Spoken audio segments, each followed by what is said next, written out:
And speaking of which, another topic I wanted to get to was one of discernment.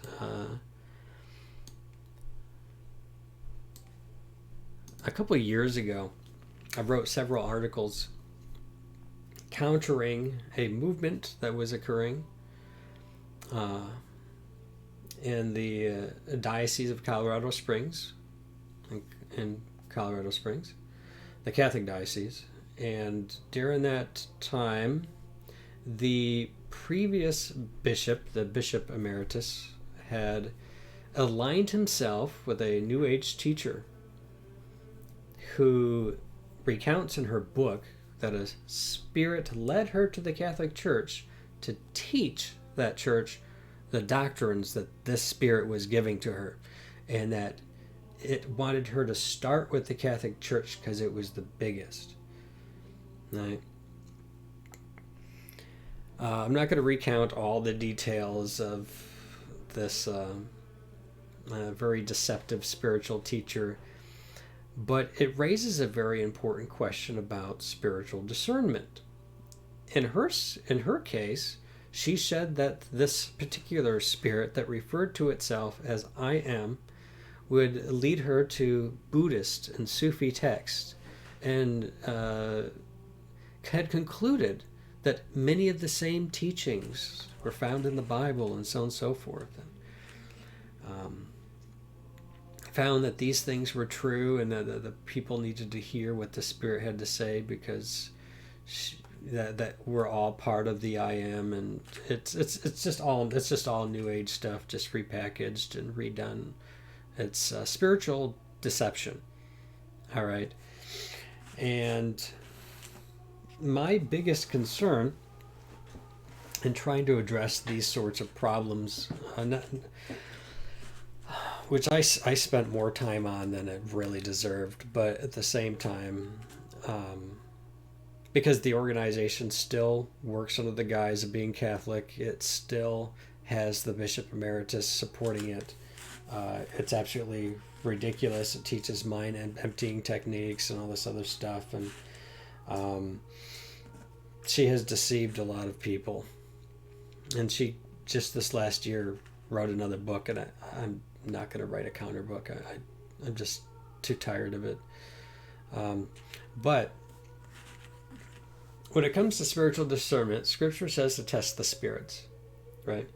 So we often experience things that are very subjective, and we're kind of left with, well, what was that all about? We have an experience. It's very subjective, and I notice that some people seem to take a very subjective approach to it. Right? They're being very subjective in the way that they're interpreting the subjectivity. And I don't think that's really going to get us anywhere in terms of discernment. I think that's where we can... there's layers of subjectivity going on right there, and that is a breeding ground for deception. It's absolute breeding ground for deception. Rather, if we're going to test the spirits, how are we going to do that? Well, if I remember correctly, the passage in question is in 1 John. Test the spirits. I think that might be in John. Anyways, I guess it's not necessarily important where it's at. But we need an objective criteria. Right? We absolutely need an objective criteria by which we interpret a subjective experience. So what is that objective criteria? Well, usually we would say this is yes, we have faith in things, but I'm speaking in terms of the faith. What do we have faith in? The faith, right? That was once and for all given unto the saints. There's something objective that we can learn, that we can receive from the church, which was deposited into her, right? And through the teaching authority, the magisterium, we come to know what that is. So we need something objective to test the spirits. That is going to be the gospel.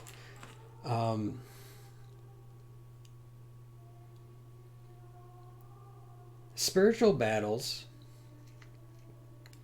often can be vague and undefined, and some people have shared with me things that they have experienced, like really weird stuff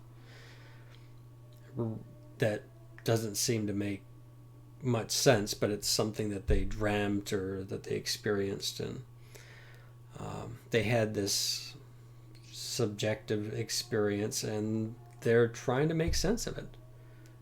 They feel this way about it, they feel that way about it, and ultimately,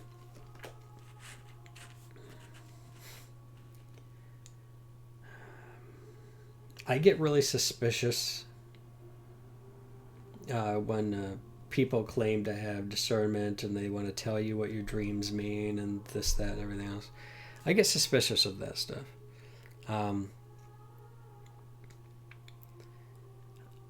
I would rather a person pursue the faith.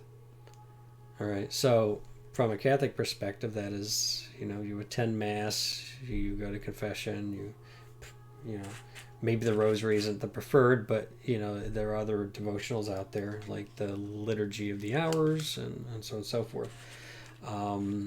They can join the lay Dominicans. There's all kinds of things that one can do. Definitely go through the RCIA, help teach RCIA, lots of stuff. Right. Read the Catechism, stay in Scripture. These are the sorts of things that I would recommend to a person to do. Hey, consuls, welcome in.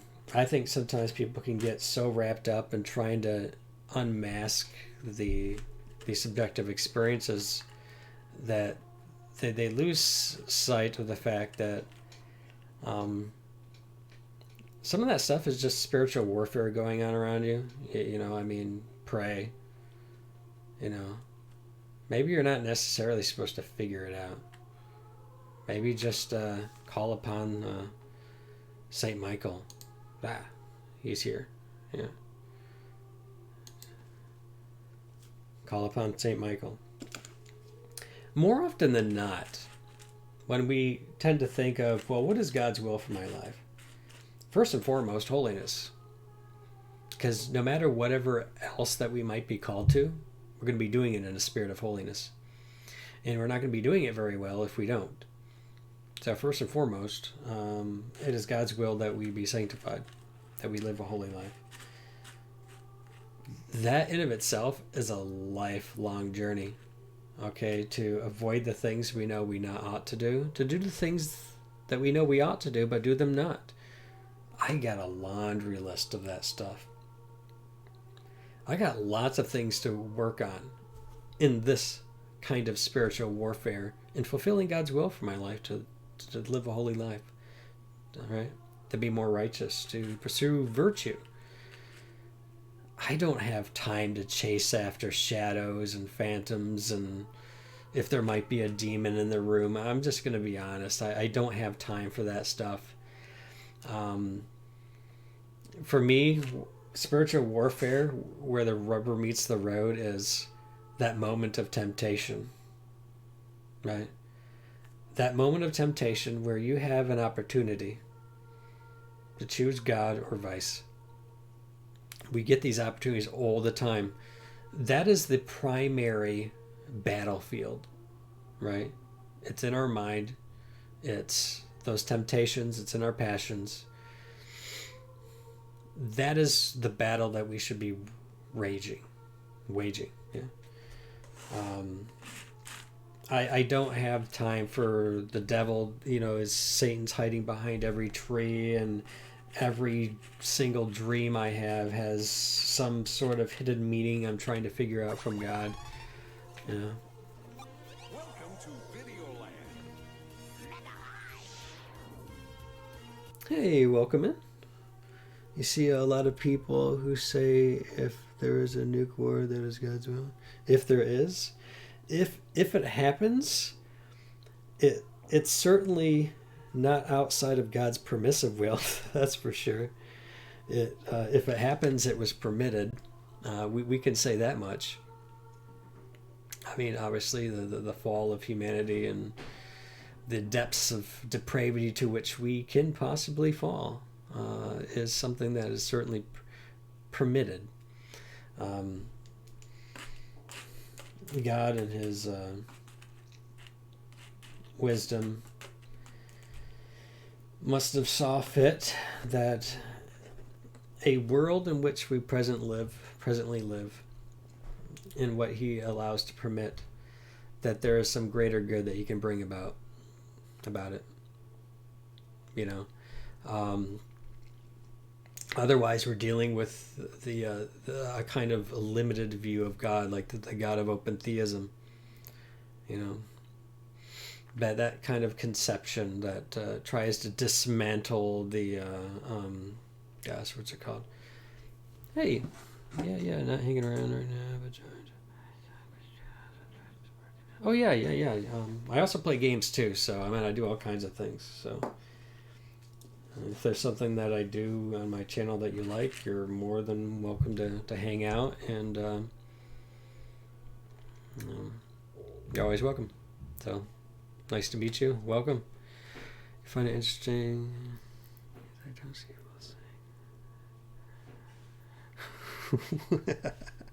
the 2020. If it happened, it's permitted. I mean, once again, at the very least, we say that.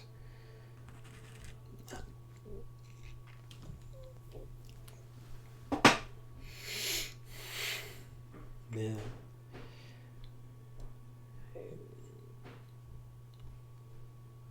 Yep. Have a great night, gaming girl. Have a great night. Let's see. Oh yeah, I'd probably say that I sometimes do these Catholic streams, but I also play Hearthstone, chess, Pac-Man, retro games, things like that. So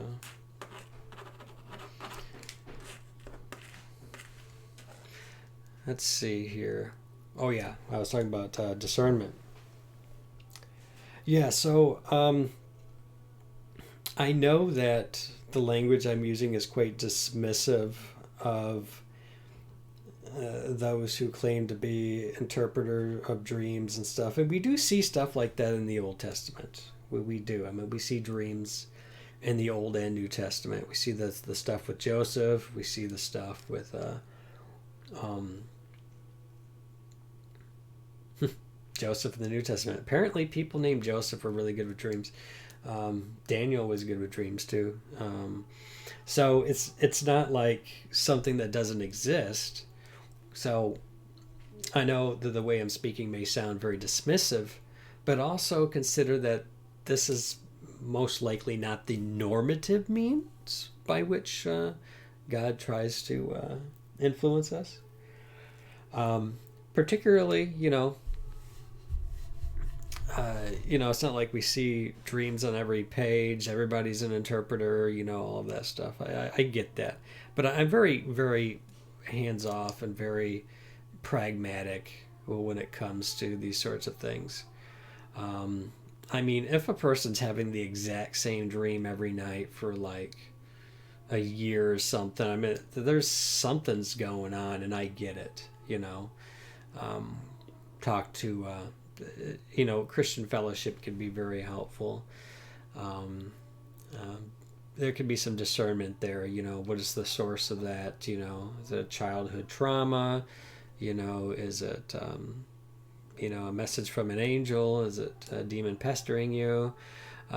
Sometimes we don't necessarily have an answer as to the source or the meaning of a thing, but also take into consideration if God really wants you to know, He'll make sure that you find out. I mean, I've always said, and I know it might sound very kind of selfish, but if God's trying to tell me something and I'm doing all I can to listen and I'm not getting it, whose fault is that?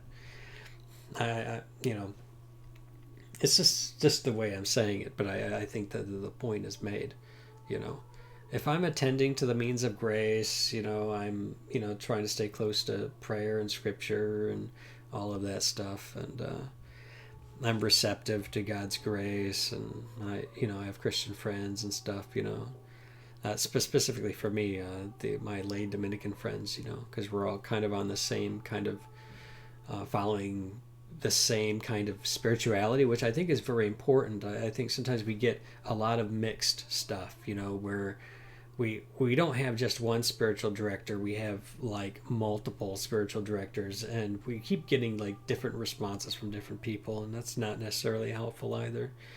But the fact that we're all following Dominican spirituality, we're following those disciplines and those principles, that we're journeying together, I think is very important, and I think it's much better than hit or miss whoever you happen to talk to. Like over the last 3 weeks, I've been going through a really bad dry spell. A really bad dry spell. I mean, I did not have the desire to pray. I didn't have the desire to read. I didn't have the desire to do one of these Catholic streams. In fact, I had the desire not to. But it wasn't just the absence of a desire. I actually desired to do anything else but. Why? What did I do? Right? I could ask all these questions, but ultimately, what did I learn about it? What did I learn going through that? Well, I'll tell you one thing. It reminded me I needed the grace of God. I don't have to get all complicated with it. Sometimes it's just, oh wow. I mean, just think about it. If God were to withhold His grace from me, what would that kind of be like? I'd start slipping back into the kind of person I was in the past. Start falling into old habits. I mean, I could speculate. Was it because of sin? Is this just the dark night of the soul? I don't have those answers, and I don't think I necessarily need to have those answers to learn from the experience in some way. I had this conversation with a friend today concerning discernment and scripture and stuff, talking about the Archangel Michael. I shared the traditional Catholic prayer to Saint Michael and stuff, and something about that conversation just struck me, and I'm like, I'm doing the Catholic stream tonight.